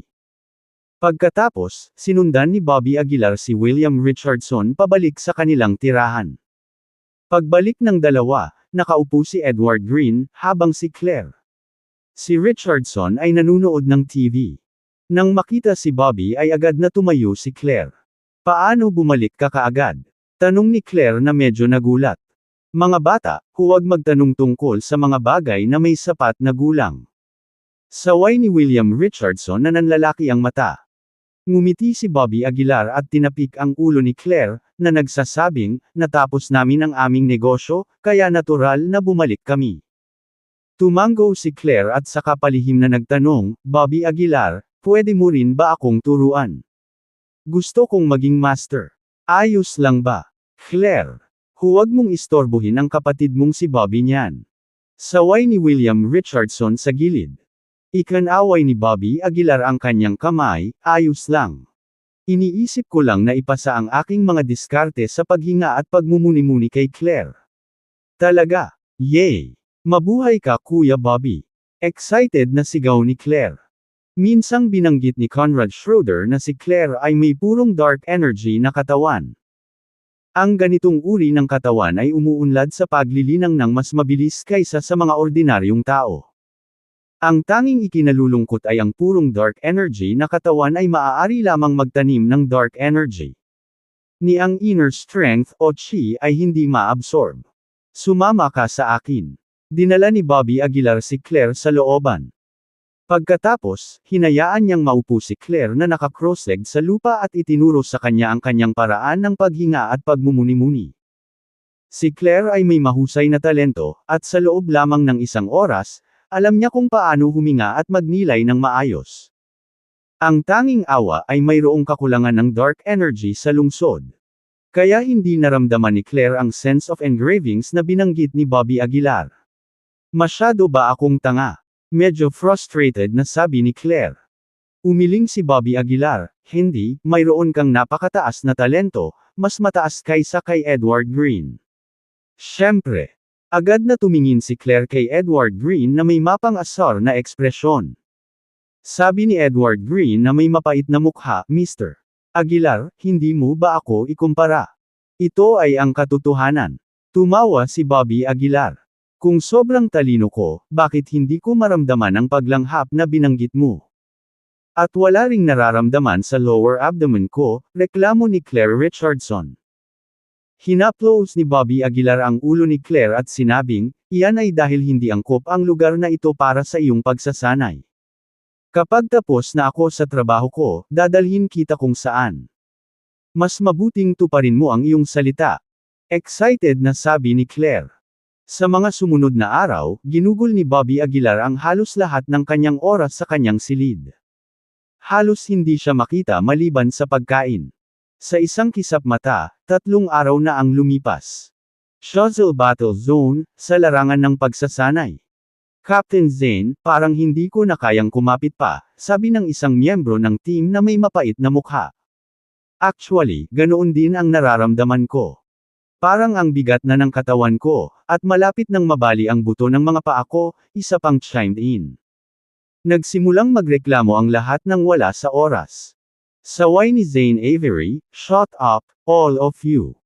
Hindi mo ba alam kung ano ang sinasabi nila tungkol sa hirap at tamis pagkatapos? Hanggat kakapit ka at puspusan, ang iyong katawan ay lubos na bubuti. Ngunit, ngunit ito ay masyadong hindi mabata, bulong ng isang miyembro ng koponan. Nang marinig ito, mas lalong nagalit si Zane Avery. Sinipa niya sa tiyan ang miyembro ng team na iyon at sumigaw, "Makakaalis ka na rito. Kami, ang Dragon Tiger Team, ay hindi kailangan ng mga walang kwentang taong tulad mo." Nang makita ang sitwasyon, ang natitira sa koponan ay hindi nang ahas na magsalita ng anuman at maaari lamang magpatuloy sa pagsasanay na may mga ngipin. "Zane, kamusta ang training?" Lumakad si Commander Wood mula sa malayo. Nagmamadaling sinabi ni Zane Avery, "Commander Wood, makatitiyak ka, ipinapangako kong tatapusin ko ang gawain." Kumunot ang noo ni Commander Wood, "Narinig ko lang na hindi nila kayang tiisin physically. Sana walang magkamali. Tandaan, ang kaligtasan ang palaging pangunahing prioridad." Mabilis na sinabi ni Zane, "Commander Wood, ito ang natatanging tampok ng programang ito sa pagsasanay. Hanggat kaya nilang tiisin, aakyat sila." Tumango si Commander Wood at saka tumalikod. Gayunpaman, hindi niya maiwasang maalala ang mga salita ni Bobby Aguilar sa kanyang isipan. Kung magiging totoo ang sinabi ni Bobby, magkakaroon ng gulo. Lumipas ang isa pang araw. Tuluyan nang lumabas si Bobby Aguilar sa kanyang silid. Siya ay tamad na naginat at bamulong, "I'm so exhausted." "Anong ginagawa mo sa kwarto mo nitong mga araw na ito, Bobby?" Naguguluhan na tanong ni Vincent. Mahiwagang sinabi ni Bobby, "Hindi ko sasabihin sa iyo. Malalaman mo bukas." Sa gabi, ang mga miyembro ng Dragon Tiger Team ay nagsasanay pa rin at hindi huminto. Nagsusumikap silang sumunod sa planong ibinigay ni Zane Avery. Path! Noon lang, biglang tumalsik ng dugo ang isa sa mga miyembro ng team at bumagsak sa lupa. Ano ang nangyayari? Nagbago ang mukha ni Zane, at mabilis siyang naglakad. Bago makapag-react ang sinuman, isang tao ang napaluhod na may kulog. Masakit na tumingin siya at pawis na pawis. "Bali ang paa ko. Hindi ako makagalaw nito." Napasigaw sa sakit ang miyembro ng pangkat. Sa isang iglap, nagsimulang lumitaw ang iba't ibang sintomas sa lahat. Ang ilan ay patuloy na nagsusuka ng dugo, habang ang iba ay nabalian ng buto. Sa 18 miyembro ng koponan, 14 na ang bumagsak sa isang kisap mata. Paano ito nangyari? Nagpanik si Zane, kahit na medyo nahihilo. "Doktor, doktor!" May tumugon sa wakas, sumisigaw ng malakas. Sa kabutihang palad, may mga doktor na nakatalaga sa battle zone. Hindi nagtagal, maraming doktor ang sumugod. Dinala nila sa infirmary ang 14 na sugatang miyembro. Nakatayo si Zane sa pintuan, mukhang nababalisa at balisa. Matapos ang tila walang hanggan, sa wakas ay lumabas ang doktor. "Doktor, kumusta po sila?" Nagmamadaling tanong ni Zane. With a grave expression, the doctor said, "Hindi maganda. Ang kanilang mga katawan ay lahat ay dumanas ng iba't ibang antas ng pinsala. Ang ilan ay may mga bali sa buong katawan, na ginagawang halos imposible ang pagsasanay sa hinaharap." Kabanata 309. Ang mga salita ng doktor, na parang isang suntok sa ulo, ay agad na nag-drain ng kulay sa mukha ni Zane Avery. Paano? Paano nangyari ito? Napailing-iling si Zane Avery, halos mawalan ng balanse. "Doktor, sigurado ka bang hindi ka nagkamali?" Nagmamakaawa si Zane Avery nang walang pag-asa. Malamig na sinabi ng doktor, "Maaari kong tanungin ang aking mga kasanayan sa medikal, ngunit hindi ako gagawing tanga. Kahit na ang pinakawalang karanasan na tao ay maaaring sabihin na ito ay isang bali." Namumula ang mukha ni Zane Avery, at tumulo ang mga butil ng pawis sa kanyang noo. Paano niya ito ipapaliwanag kay Commander Wood? Noon lang, nagmamadaling pumunta si Commander Wood mula sa kabilang dulo ng hallway. Anong nangyari? Nag-aalalang tanong ni Commander Wood. Nagmamadaling ipinaliwanag ng doktor ang pagkakasunod-sunod ng mga pangyayari kay Commander Wood. Matapos marinig ang paliwanag, nagalit si Commander Wood. "Sinasabi mo bang higit sa 100 tao ang malubhang nasugatan? Bali ang buong katawan. Paano ito nangyari?" Walang magawa ang doktor, "Commander Wood, hindi ko alam. Nasa ganitong estado sila noong dinala sila. Agad na nilingan ni Commander Wood si Zane Avery, malamig at malupit ang boses. Ano ba talaga ang nangyari? Nang inag si Zane Avery, nauutal, ay. Hindi ko alam. Tiyak na ang iyong programa sa pagsasanay ang may sira. Umungol si Commander Wood sa nagngangalit na mga ngipin.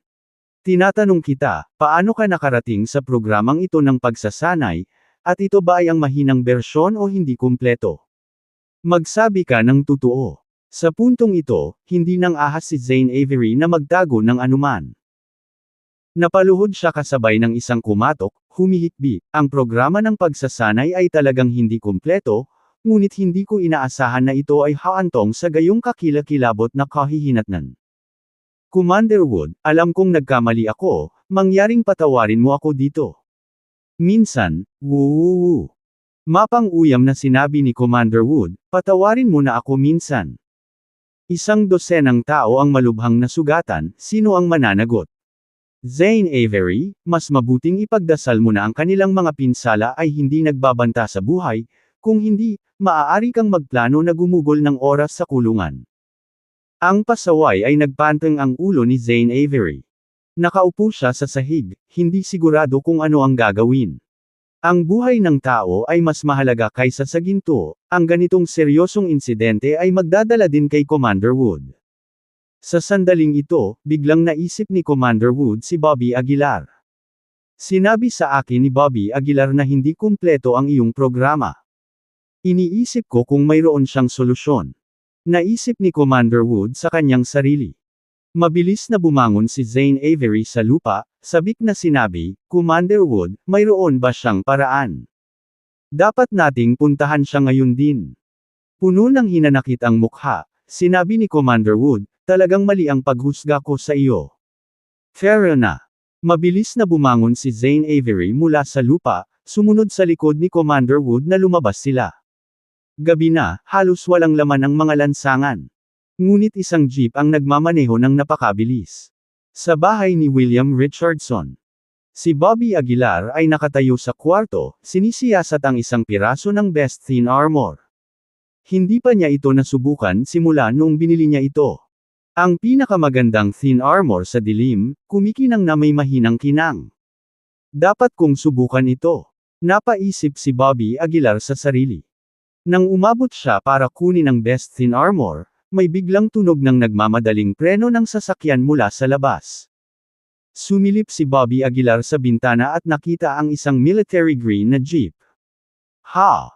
Mas mabilis sila kaysa sa inaasahan ko. Sabi ni Bobby Aguilar sa sarili. Maya-maya ay may kumatok sa pinto, ngunit hindi nagmadali si Bobby Aguilar, tahimik siyang naghintay sa kanyang silid. Ilang minuto ang lumipas, ang boses ni William Richardson ay nanggaling sa pintuan ng kwarto ni Bobby. Bobby Aguilar, tulog ka na ba? Kailangan ka agad ni Commander Wood. Tawag ni William Richardson mula sa labas ng pinto. Napagtanto ni Bobby Aguilar ang kabigatan ng sitwasyon, kaya hindi na siya nag-aksaya ng oras at agad na binuksan ang pinto. Pagkabukas ng pinto, napaluhod si Zane Avery sa lupa sabay thud. Bobby Aguilar, tulungan mo ako, pakiusap ni Zane Avery sa gitna ng mga luha at uhog. Marahang itinaas ni Bobby Aguilar ang kanyang kamay, isang banayad na puwersa ang nagpaangat sa kanya. Fair na, sabi ni Bobby Aguilar. Nagulat si Commander Wood, nalilitong tanong niya, pumunta saan? Para iligtas ang mga tao, sagot ni Bobby Aguilar. Hinahanap mo ako, hindi ba para dito? Lalo nitong ikinagulat si Commander Wood. Nagtatakang tumingin siya kay Bobby Aguilar, lihim na nag-iisip sa kanyang puso, naisip na ba ni Bobby ang lahat ng maaga? Hindi na tayo maaaring mag-aksaya pa ng oras sa isang bagay ng buhay at kamatayan, udyok ni Bobby Aguilar. Hindi nagtagal ay lumapit si Commander Wood at nagmamadaling tumango, sige, sige. Pagkatapos, mabilis na umalis ang grupo ng 4 para sa Choiseul Battle Zone. Makalipas ang kalahating oras, dumating si Bobby Aguilar sa infirmary kasama ang iba pa. Sa pagtingin sa mga nakahiga sa kama, hindi napigilan ni Bobby Aguilar ang pagsimangot. Bobby Aguilar, ano ang hitsura nito? Mayroon ka bang solusyon? Agad na tanong ni Commander Wood. Tumango si Bobby Aguilar at sinabing, Commander Wood, huwag kang mag-alala, mapapagaling ko sila. Agad na nakahinga ng maluwag si Commander Wood, agad siyang sumigaw, Doktor, pumasok ka kaagad at pag-usapan ang kalagayan ng pasyente kay Mr. Aguilar. Hindi na kailangan. Pinutol ni Bobby Aguilar si Commander Wood. Sa stage ng Foundation Establishment, hindi lang sinamantala ni Bobby Aguilar ang kanyang malakas na pisikal na talento, ngunit ang kanyang mga mata ay nagbago. Isang halos hindi kapansin-pansing kinang ang sumili sa mga mata ni Bobby Aguilar. Matapos ang isang mabilis na pagpuna sa kanyang mga mata, si Bobby Aguilar ay nagkaroon ng pangkalahatang pag-unawa sa sitwasyon. Bone fractures, internal organ damage, mas malala pa sa inaakala ko, tahimik na bulong ni Bobby Aguilar. Lalo nitong ikinagulat si Commander Wood. Paano nalaman ni Bobby Aguilar ang lahat? Commander Zane, maaari mo bang ihatid ang dalawang uri ng tabletang ito sa mga pasyente? Inabot ni Bobby Aguilar ang kanyang palad, at mahigit 20 tableta ang nahulog dito. Ang mga tabletas ay kasinlaki lamang ng mga butil ng bigas, hindi mahirap inumin. Hindi nagdalawang isip si Zane Avery, mabilis niyang ininom ang mga tabletas at sinimulang ihatid sa mga pasyente. Bobby Aguilar, kailan mo ginawa ang mga gamot na ito? Naghihinalang tanong ni William Richardson. Ngumiti si Bobby Aguilar at sinabing, hindi mo ba ako tinanong kahapon kung ano ang ginagawa ko sa aking kwarto? Bulalas ni William, ikaw, gumagawa ka ba ng mga tabletang ito? Bahagyang tumango si Bobby Aguilar, eksakto. Talaga bang kapaki-pakinabang ang mga tabletang ito? Sumingit si Commander Wood. Ngumiti si Bobby Aguilar at sinabing, maghintay ka lang. Pagkaraan ng ilang minuto, ang mga walang malay na pasyente ay mahinang naupo mula sa kanilang mga kama. 1, 2, 3. Sa isang kisap mata, halos lahat ng miyembro ay naupo na mula sa kanilang mga kama. Hindi ka panipaniwala, talagang hindi ka panipaniwala. Hindi napigilan ni Commander Wood na mapasigaw sa pagtataka. Magpalipat-lipat kayo, tingnan kung mayroong anumang kakulangan sa ginhawa sa inyong katawan, sabi ni Bobby Aguilar. Nang makita ito, lahat ay mabilis na nagsimulang gumalaw ng kanilang mga katawan. Talagang nakabawi. Hindi napigilan ni Commander Wood ang mapaiyak sa tuwa. Bobby Aguilar, kasalanan ko kung bakit hindi ko nakilala ang iyong mga kakayahan ng mas maaga, paumanhin na sabi ni Commander Wood. Simula ngayon, ikaw ang pinuno ng Dragon Tiger Team, halika, mag-usap tayo sa opisina. Masigasig na inakay ni Commander Wood si Bobby Aguilar papunta sa opisina. Sa opisina, nagbuhos si Commander Wood ng isang tasa ng mainit na tsaa para kay Bobby Aguilar. Napuno ng maningning ng ngiti ang kanyang mukha, halos hindi napigilan ang kanyang pananabik. Commander Wood, may tanong ako, biglang sabi ni Bobby Aguilar. Tumango si Commander Wood, kung ano man ang tanong mo, itanong mo lang. Seryosong tanong ni Bobby Aguilar, saan ang lokasyon ng kompetisyong ito? Siyempre ito ang capital city, sabi ni Commander Wood. Pinipigilan ang kanyang pananabik, nagtanong pa si Bobby Aguilar, pwede ba akong pumunta sa capital? Lungsod din. Kabanata 310. Ngumiti si Commander Wood at sinabi, bilang isang coach, dapat kang sumali sa kanila, siyempre. Dahil sa mga salitang ito, bahagyang kinabahan si Bobby Aguilar, ngunit karamihan ay nasa sabik. Si Bobby ay palaging nananabik sa capital city, ngunit medyo nangangamba. Noon pa man ay gusto na niyang pumunta doon, ngunit kulang sa tamang pagkakataon.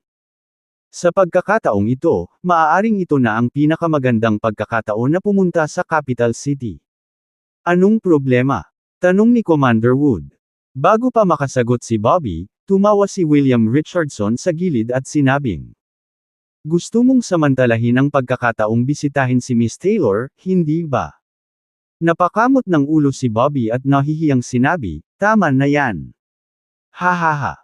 Matagal ko nang narinig na ang anak ng pamilyang Taylor ay may mahinang lugar para sa iyo. Mukhang totoo ang tsismis. Hindi napigilan ni Commander Wood ang tumawa ng malakas. Ang mga salitang ito ay nagpapula sa mukha ni Bobby sa kahihiyan. Nagmamadali siyang bumangon at sinabing, I have to go now. Gabi na at kailangan ko ng magpahinga. Sige, pumunta ka sa training ground bukas ng alas 8 ng umaga, bili ni Commander Wood. Pagkatapos noon ay sabay na umalis sina Bobby at William. Pagbalik sa bahay, humiga si Bobby sa kama, hindi makatulog. Sa sandaling ipinikit niya ang kanyang mga mata, ang imahe ni Emily Taylor ay hindi sinasadyang lumitaw sa kanyang isipan. Ano kaya ang eksena kapag nagkita sila?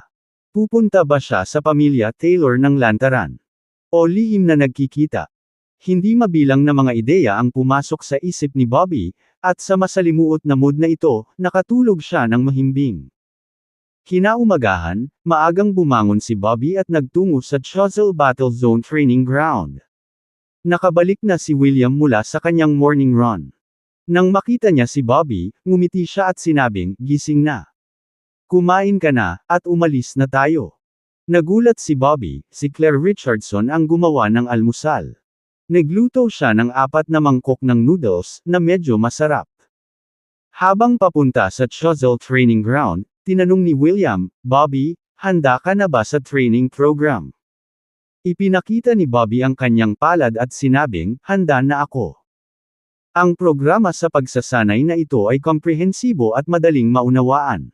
Tumango si William at sinabing, "Mabuti naman." Hindi nagtagal, nakarating na ang dalawa sa training ground. Ang mga miyembro ng Dragon at Tiger team ay maagang nagtipon sa field, at naghihintay na doon si Commander Wood. Nang makita si Bobby, lumapit si Commander Wood at nakipagkamay. "Dahil nandito na tayong lahat, magsimula na tayo," iwinagayway ni Commander Wood ang kanyang kamay. Tumango si Bobby, tumayo sa harapan ng team at magsasalita na sana nang sabay-sabay na sumigaw ang mga miyembro ng team, "Hello, Mr. Bobby." Ang pamagat na ito ay nagparamdam kay Bobby na medyo hindi natural. Umubo siya at iwinagayway ang kanyang kamay, na nagsasabing, "Kumusta sa lahat, simula ngayon, tuturuan ko kayo ng bagong paraan ng pagsasanay." Pagkatapos, tumingin si Bobby sa koponan at dahan-daw ang sinabi, "Ang paraan ng pagsasanay na ito ay lubhang mahirap at malupit. Sana mapanatili ninyong lahat ang inyong sigasig. Nangangako kaming tatapusin ang gawain." Sigaw ng team members. Hindi na nag-aksaya pa ng oras si Bobby dahil personal niyang ipinakita ang paraan ng pagsasanay sa mga miyembro ng koponan. Ang paraan ng pagsasanay na ito ay iba sa mga ordinaryong diskarte sa pagpino ng katawan, na naglalayong mapabuti ang pisikal na lakas mula sa loob palabas sa maikling panahon. Bilang resulta, ang mga posisyon ni Bobby ay napakakaiba, at ang bawat posisyon ay kailangang mapanatili ng higit sa 1 oras. Mayroong 12 posisyon sa kabuuan, ibig sabihin, ang isang buong set ay tatagal ng hindi bababa sa 12 oras. Bukod dito, kailangan nilang mapanatili ang regular na paghinga habang hawak ang mga posisyong ito. Ipinakita lang ni Bobby ang 12 paggalaw sa koponan at pagkatapos ay sinabing, "Lahat, magsanay ayon sa pamamaraang ito na may 10 minutong pagitan sa pagitan ng bawat paggalaw." Kung sino man ang hindi makakagawa nito ay dapat kusang umalis sa Dragon Tiger team, sabi ni Bobby na may medyo nangingibabaw na tono. Sa pagpapakita ni Bobby, kumunat ang noo ng mga miyembro ng team. "Ginoo. Bobby, talagang kapaki-pakinabang ba ang pamamaraang ito? Ang mga paggalaw na ito ay napakabilis. Hindi natin sila makita ng malinaw. Ginoo. Bobby, sabihin mo sa amin ang totoo. Maaari mo bang panatilihin ang mga paggalaw na ito ng higit sa 1 oras?" Umiling si Bobby at sinabing, "Hindi ko kaya." Kaagad itong nakaramdam ng saya at pagkadismaya sa mga tao. "Kung hindi mo kayang gawin ito sa iyong sarili, bakit mo ito hinihiling sa amin?" Walang magawa kundi magtanong. Tumawa si Bobby Aguilar, "Hindi ko na kailangang gamitin ang planong ito." Napatingin ang lahat kay Commander Wood, tila naghihintay sa kanyang utos. Sumigaw si Commander Wood, "Ang mga salita ni Bobby Aguilar ay kumakatawan sa akin. Kung hindi kayang gawin ng sinuman, umalis ka na." Sa mga salita ni Commander Wood, wala silang choice kundi sundin ang utos. Commander Wood, mangyaring gumawa ng 18 kopya ng planong ito at ipamahagi ang mga ito sa lahat, sabi ni Bobby Aguilar. Tumango si Commander Wood, "Walang problema. Mabilis na nad-oval ang mga dokumento. Matapos matanggap ang plano, nagsimula ang lahat ng pagsasanay ayon sa mga paggalaw na nakabalangkas sa plano. Si Bobby Aguilar ay nakaupo doon, tahimik na pinapanood ang lahat, paminsan-minsan ay itinatama ang kanilang mga galaw. Sa pagtatapos ng araw, halos lahat ay nagdusa mula sa iba't ibang antas ng mga pag-urong. Ang ilan ay hindi pa may angat ang kanilang mga braso dahil sa sakit. Bobby Aguilar, hindi ba pareho ang plano mo kay Zane Avery? Kumunot ang noo ni Commander Wood.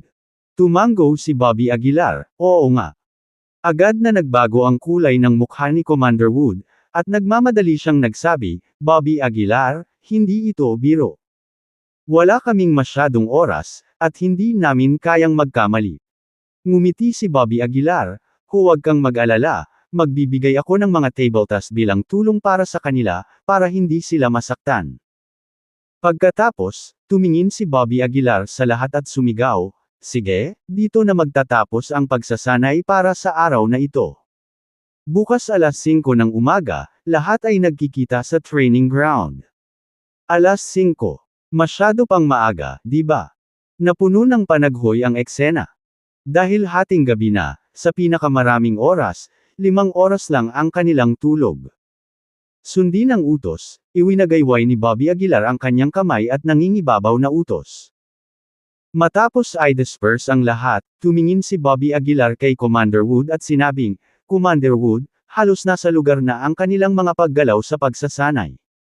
Hindi ko na kailangang pumunta bukas. Kumunot ang noo ni Commander Wood, kung hindi ka sasama, sino ang magsusupervise sa kanila? Hayaan si Officer Zane Avery na manguna sa koponan, ang kanyang karanasan sa pamumuno ay higit sa akin, sabi ni Bobby Aguilar. Dahil pupunta siya sa capital city, natural na kailangang gumawa ng kumpletong paghahanda si Bobby Aguilar. Kaya, hindi niya masayang ang lahat ng oras niya sa pagsasanay. Umikot ang mga mata ni Commander Wood, marunong ka talagang ipagpaliban, komportable talaga. Pero hindi patas kay Zane Avery.